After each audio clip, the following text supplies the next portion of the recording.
इस और पेरिस में अलग अलग रिपोजिटरी का यूज़ करके एक्सेल या सीएसवी फाइल सेव करना, डेटा सेव करना उसमें एक्सेस करके।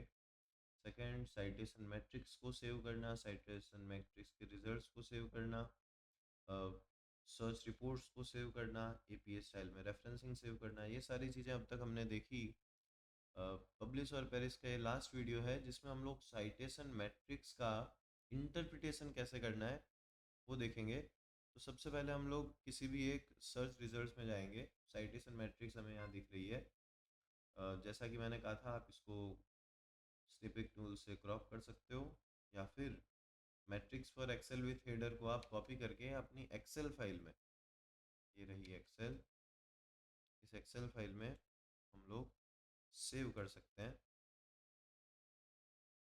कॉपी एंड पेस्ट, मैं इसको ट्रांसपोज कर दूंगा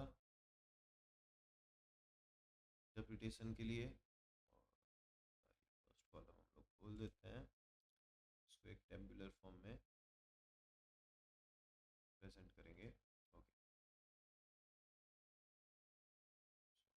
आप देख सकते हो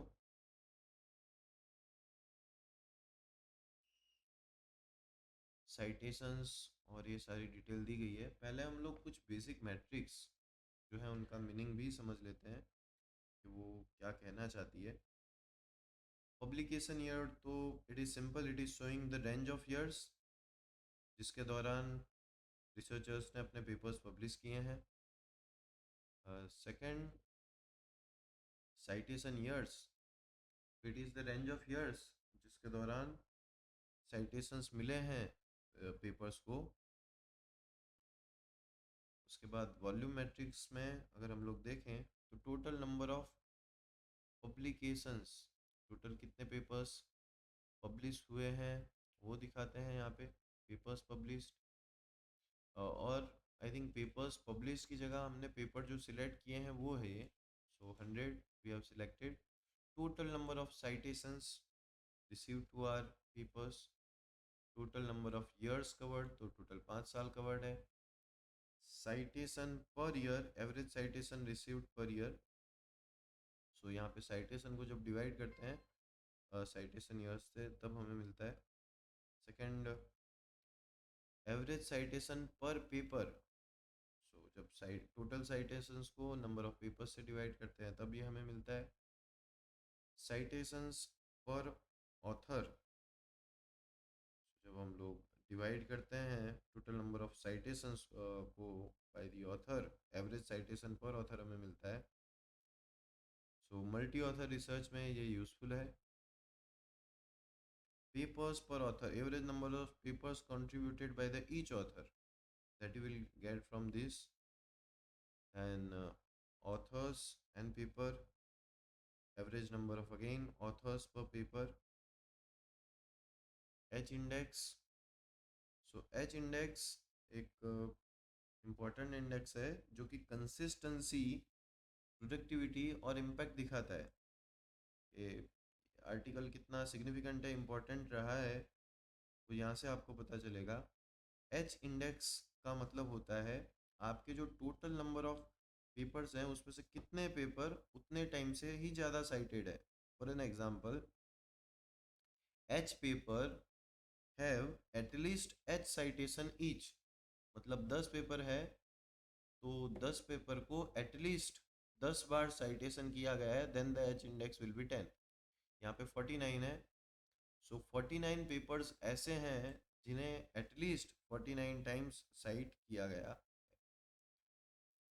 फिर जी इंडेक्स, ये एक्स्ट्रा वेटेज देता है हाईली साइटेड पेपर्स को। तो top G papers together have greater than G square citations. इसका मतलब एवरेज हमेशा जो जी इंडेक्स है वो एच इंडेक्स से या तो उसके इक्वल होगा या उससे ज़्यादा होगा। ये आपके star papers, blockbuster papers identify करने में हेल्पफुल होता है। एच आई नॉर्म्स, ये adjusted normalised weighted fairness indexes हैं जो कि जो ईयर है पब्लिकेशंस का, साइटेशंस का, सो उनको न्यूट्रलाइज नॉर्मलाइज करते हैं। और रिसेंट ईयर्स के जो पेपर्स हैं उनको ज़्यादा वेटेज, ज़्यादा इम्पोर्टेंस दी जाती है और जो ओल्डर पेपर्स हैं उन्हें कम वेटेज दी जाती है। Then there is ACC। ACC is accumulated citation counts, और ACC 1 का मतलब होता है एक्यूमुलेटेड साइटेशन काउंट 1 और ग्रेटर देन 1। तो टोटल 99 पेपर्स हैं ऐसे, 2 या उससे ज़्यादा साइटेशन वाले 92 है, 5 या उससे ज़्यादा वाले 71 है, 20 या उससे ज़्यादा वाले 45 है। So these are the key matrices then that you can interpret, and you can write their interpretation in your research paper or your doctoral thesis. उसके अलावा हम लोग अगर कुछ पॉइंट स्पेसिफिक बात करें हमारे इन रिजल्ट स्पेसिफिक, तो हमारा फर्स्ट ईयर यहाँ पे था 2021 और हमारा लास्ट ईयर है 2025। सो ये हमारी रेंज थी। टोटल साइटेशन हमें 11,917 मिले हैं। साइटेशन पर ईयर 2,383 है, और साइटेशन साइटेशन पर पेपर 119.70 है। ऑथर्स पर पेपर 3 है। सो ये सारी इंडेक्सेस आप देख सकते हो, मैट्रिक्सेस यहाँ पे हमें मिल रही है। एच इंडेक्स 49 है जिसका हमने देखा था। 49 means highly consistent strong depth of literature it shows. G index हमारा 100 है जो कि हमेशा एच के बराबर होगा या उससे ज़्यादा ही होगा। सो ये हमें बताता है कि हाईली इन्फ्लुएंशियल ब्लॉकबस्टर पेपर्स हैं, काफ़ी ज़्यादा हैं हमारी रिसर्च में, जिस एरिया में हम लोग रिसर्च कर रहे हैं उस एरिया में। और नॉर्मलाइज्ड और इंडिविजुअल कंट्रीब्यूशन की अगर हम बात करते हैं तो HI नॉर्म्स 37 है। ये बताता है, ये एक नॉर्मलाइज्ड एच इंडेक्स है। ये कंफर्म करता है कि जो इम्पैक्ट है वो इन्फ्लेटेड नहीं है अलग अलग कोलाब्रेशंस के थ्रू, कि उसे नॉर्मलाइज किया गया है by the researchers current years and giving assigning them the weights. HI annual yearly growth rate of H index दिखाता है। HI annual AWCR as weighted citation matrix है, और AW इंडेक्स जो है वो स्क्वायर रूट है AWCR का। So strong current research strength ये दिखाता है। HA एज वेटेड, ये जो HA है ये एज वेटेड एच इंडेक्स है। It indicates 33 recent papers with the strong citation traction. So this is all about the interpretation of your citation matrix. So here we finish this publish and perish software. There are so many limitations. It is, yes, obviously it is quite helpful to us. काफ़ी useful है। एक basic beginner researcher के लिए काफ़ी अच्छा data आप यहाँ से एक्सेस कर सकते हो। कुछ नए टूल्स के साथ हम लोग अगले वीडियो में मिलेंगे। Thank you.